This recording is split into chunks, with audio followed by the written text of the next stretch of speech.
एक ऐसे देश के बारे में सोचिए जो एक जंग में मतलब पूरी तरह से बर्बाद हो गया हो और फिर बिल्कुल एक फीनिक्स की तरह अपनी ही राख से उठ खड़ा हो। सिर्फ उठ खड़ा ही नहीं हुआ बल्कि दुनिया की दूसरी सबसे बड़ी इकोनॉमी बन गया। हाँ, ये कहानी है जापान की। और ये कहानी जितनी कमाल की है ना, उतनी ही एक बड़ी चेतावनी भी देती है। ये नंबर देखिए जरा। 1946 में जापान का जो इंडस्ट्रियल आउटपुट था वो जंग से पहले के लेवल का बस 27-28% ही रह गया था। इसका सीधा सा मतलब ये है कि देश की पूरी इकोनॉमी लगभग घुटनों पर आ चुकी थी। एक ऐसी सिचुएशन जहां से वापसी करना नामुमकिन सा लगता है। तो सवाल ये उठता है कि आखिर जापान ने ये करिश्मा कर कैसे दिखाया। और उससे भी बड़ा सवाल कि इतनी कामयाबी के बाद, एकदम टॉप पर पहुंचने के बाद ऐसा क्या हो गया कि इसकी ग्रोथ एक तरह से रुक सी गई। मतलब 30 साल तक देश जैसे एक ही जगह पर थम गया। चलिए आज इसी पहेली को सुलझाने की कोशिश करते हैं। देखिए, जापान की ये जो कामयाबी थी ना, वो कोई जादू नहीं था। इसके पीछे एक बहुत सोची समझी प्लानिंग थी, एक पूरा सिस्टम था। तो आइए उस चमत्कारी मशीन के एक एक पुर्जे को समझते हैं जिसने जापान को फिर से वर्ल्ड मैप पर एक बड़ी ताकत बना दिया। मोटे तौर पर जापान के इस चमत्कार के पीछे 4 मेन पिलर्स थे। पहला, वर्ल्ड वॉर के बाद अमेरिका ने जापान में कई बड़े रिफॉर्म्स किए। दूसरा, अमेरिका ने जापान को जियोपॉलिटिकल सपोर्ट दिया। तीसरा, वहां की सरकार ने खुद इकोनॉमी को आगे बढ़ाने में बड़ा रोल निभाया। और चौथा, जापान ने टेक्नोलॉजी और क्वालिटी पर जबरदस्त फोकस किया। जापान की किस्मत में एक बड़ा मोड़ तब आया जब कोरियन वॉर शुरू हुआ। अब अमेरिका को लड़ाई के लिए सामान चाहिए था और उसने जापान से खरीदना शुरू कर दिया। जापानी भाषा में इसे तोकुजू कहते हैं, यानी स्पेशल डिमांड। इन ऑर्डर्स ने जापान की बंद पड़ी फैक्ट्रियों में मानो जान फूंक दी और देश को वो पैसा मिला जिसकी उसे उस वक्त सबसे ज्यादा जरूरत थी। बात कितनी बड़ी थी इसका अंदाजा एक अमेरिकी ऑफिसर के इस बयान से लगाया जा सकता है, जिसने कहा था, कोरिया आया और हमें बचा लिया।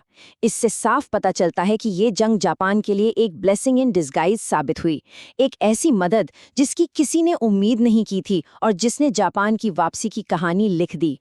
तो चलिए अब बात करते हैं जापान के उस सुनहरे दौर की, जब उसकी इकोनॉमी की मशीन फुल स्पीड से दौड़ रही थी और पूरी दुनिया बस हैरान होकर देख रही थी।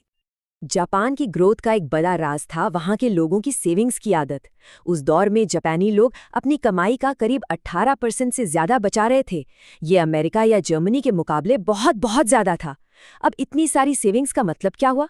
इसका मतलब ये कि बैंकों के पास पैसा ही पैसा था और यही पैसा फिर इंडस्ट्रीज को सस्ते लोन के तौर पर मिला, जिससे देश की तरक्की की गाली चल पड़ी।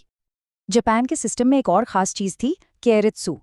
इसे ऐसे समझ सकते हैं कि ये कंपनियों का एक बड़ा परिवार था जिसका मुखिया एक बैंक होता था। इस परिवार की कंपनियां एक दूसरे की मदद करती थीं, एक दूसरे के शेयर्स होल्ड करती थीं। इसका फायदा ये हुआ कि उन्हें मार्केट के उतार चढ़ाव से ज्यादा डर नहीं लगता था और वो बड़े और रिस्की प्रोजेक्ट्स में आराम से पैसा लगा पाती थीं। एक वक्त था जब मेड इन जापान का मतलब होता था सस्ता लोकल माल। लेकिन फिर एक अमेरिकन एक्सपर्ट ने जापान को क्वालिटी कंट्रोल का ऐसा मंत्र दिया कि सब कुछ बदल गया। मेड इन जापान दुनिया में सुपीरियर क्वालिटी का सिंबल बन गया। इसे ही डेमिंग रेवोल्यूशन कहा जाता है, जिसने जापानी प्रोडक्ट्स को पूरी दुनिया में फेमस कर दिया। लेकिन कहते हैं ना, हर बुलबुला एक ना एक दिन तो फूटता ही है। जापान की कामयाबी का ये बुलबुला 1980 के दशक में इतना इतना बड़ा हो गया कि उसका फूटना तय था। और जब वो फूटा तो जापान की कहानी हमेशा हमेशा के लिए बदल गई। ये सब हुआ कैसे और कितनी तेजी से हुआ? सिर्फ 5 साल के अंदर जापान का स्टॉक मार्केट लगभग 3 गुना हो गया। लोगों को लगा कि वो रातों रात अमीर बन जाएंगे। रियल एस्टेट के दाम आसमान छू रहे थे। लेकिन ये एक बुलबुला था और 1990 में जब ये फूटा तो जापान के इकोनॉमिक चमत्कार का दौर खत्म हो गया। और उस बुलबुले के फटने का असर इतना गहरा था कि जापान दशकों तक उससे उभर ही नहीं पाया। इस पूरे दौर को लॉस्ट डिकेड्स यानी खोए हुए दशक कहा जाता है। इन सालों में जापान ने न सिर्फ अपनी रफ्तार खोई बल्कि अपना आत्मविश्वास भी खो दिया। ये आंकड़े खुद कहानी बताते हैं कि जापान को कितना बड़ा झटका लगा था। उसकी जीडीपी कम हो गई, वर्ल्ड इकोनॉमी में उसका हिस्सा 17% से घटकर 4% से भी कम रह गया और यहाँ तक कि लोगों की सैलरी भी असल में कम हो गई। ये एक ऐसा संकट था जिसने जापान की नींव हिलाकर रख दी थी। और सबसे बड़ी आयरनी तो ये है कि जिस सिस्टम ने जापान को बनाया था, उसी ने उसे डुबोया भी। वो जो केरेत्सु सिस्टम था, वो ग्रोथ के टाइम के लिए तो बढ़िया था, लेकिन जब संकट आया तो वही एक जाल बन गया। कंपनियां और बैंक एक दूसरे से ऐसे जुड़े हुए थे कि वो जरूरी बदलाव कर ही नहीं पाए और सब एक साथ नीचे जाते रहे। तो सवाल ये है कि आज जापान कहाँ खड़ा है और आने वाले समय में उसके सामने क्या नए चैलेंजेस हैं। चलिए एक नज़र डालते हैं। आज जापान के सामने जो सबसे बड़ा चैलेंज है वो है उसकी बूढ़ी होती आबादी। जरा सोचिए, 2050 तक जापान में हर 10 में से 4 लोग 65 साल से ज्यादा उम्र के होंगे। अब जब काम करने वाले हाथ कम होंगे और उन पर निर्भर लोग ज्यादा, तो देश की तरक्की कैसे होगी? ये एक बहुत बड़ा सवाल है। ये स्लाइड दिखाती है कि कैसे वक्त के साथ जापान की ताकतें ही उसकी कमजोरियां बन गईं। जो यंग पॉपुलेशन कभी उसकी सबसे बड़ी ताकत थी, अब वो बूढ़ी हो रही है। जो अनुशासन उसकी पहचान था, अब वो नए आइडियाज के रास्ते में एक रुकावट बन गया है। ऐसा लगता है कि जापान अपनी ही बनाए सिस्टम में कहीं फंस कर रह गया है।